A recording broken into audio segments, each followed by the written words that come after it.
Étienne Delma est un migrant rapatrié de Libye.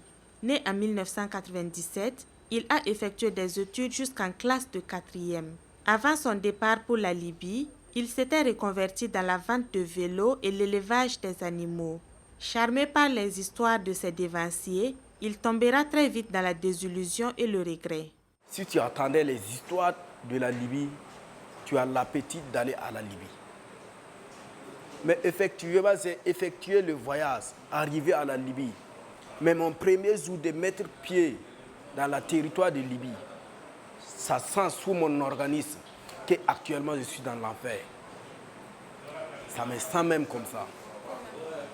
Parce que dans la nuit, on est sorti pour promener. Partout, c'est les calas qui tirent. C'est par... Moi, je demande, que veut dire cela? Ils m'ont dit qu'ici, il n'y a aucun Libyen qui n'a pas de fusil. Les enfants qui m'ont arrêté, au nom de Dieu, au pays ici, s'ils trouvent mes frères, ils n'ont pas cœur de les approcher. Ça m'a fait avoir des larmes sous mes yeux. Ils m'ont fouillé, ils ont enlevé 20 dinars sur moi. Mais ça ne m'a rien dit d'abord de tous. J'ai fait 1 mois, 15 jours à Saba au travail. Ils m'ont payé 500 dinars. Le même gars qui nous a payé, il m'a encore arrêté en cours de voie. Il a fouillé les prix, il a compté les 500 dinars, il a enlevé les 100 dinars me remettre. Il est parti effectivement avec les 400 dinars, donc il m'a dit les sommes. Dans le désert et la prison, les migrants subissent le racket et la torture de leurs bourreaux. Mes amis que j'ai quittés ensemble, et ils ont continué le même nuit que je suis arrivé. Ils m'ont laissé là-bas parce que moi je n'avais plus l'argent. Il y a un que je l'ai retrouvé à Saba. Il dit que dans le désert, que moi j'ai eu la chance de rester à Agadez, retourner à Arlit. Que Agadez, Libye, que c'est l'enfer. Qu'on te parle, tu vois les photocopies de l'enfer. C'est les photocopies directes de l'enfer que tu vois. Donc ce n'est pas l'appel que tu passais là-bas. C'est ta chance qui t'a guidé et tu es resté et nous on est passé te laisser. Nous on est quitté là-bas le même jour là. Vers 3 heures du matin, ils nous ont enfermés sous le désert. On nous frappe. En ce temps, il m'a montré ses mains. Tu vois partout, tu n'as même pas besoin de parler. Parce que tu vois les signes vraiment qui montrent que vraiment il est passé dans l'enfer. Tu vois les vrais signes sous sa corps, même sous ses visages, qui montrent que vraiment il est quitté dans l'enfer. Me dit qu'on frappe, tu appelles. Lorsque tes parents décrochent, tu dis allô. Tes premiers sons, c'est allô. Apparaît, ça reste sous ton oreille comme ça. Les gars sont derrière toi, ils sont en train de te limer. Toi, tu n'as aucun mot à dire si ce n'est pas pleurer. Tes parents n'ont aucun mot à écouter si ce n'est pas tes larmes qui coulent et tes bruits qui crient là. C'est tes cris qui sortent là seulement que tes parents attendent. Quand tu vas finir, ils prennent, ils parlent en français, qu'ils ont besoin de 400 000 francs CFA pour libérer ces gars. Sinon, chaque jour, il sera maltraité comme ça.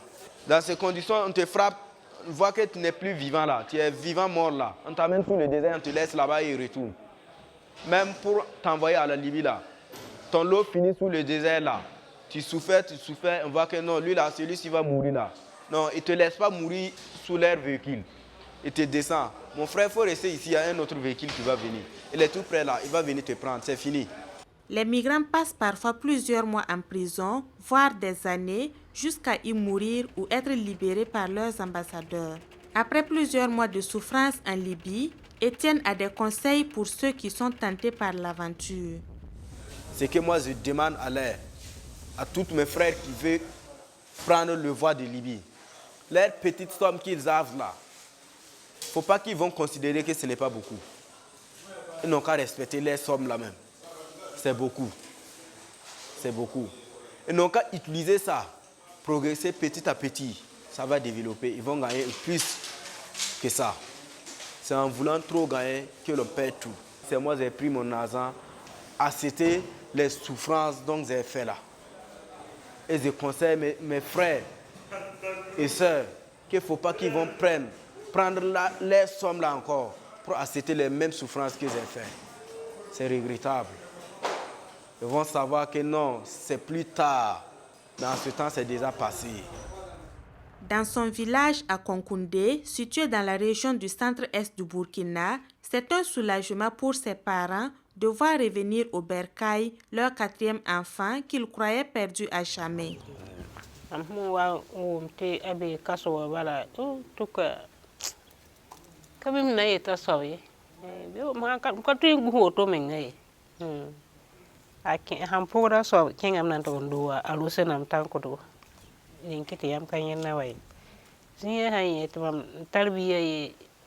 Bole haning ligdi bole tayete gonna arabando o wonnam gesa wonnam ha etanu ventum ni fanya ana venam sawa min na yisalonwa na tum ning tirti yisalonwa mboso ya woto wala tam gay mbohro woto wala ndaka mitum na ya etanu gehyasa sura sinowa min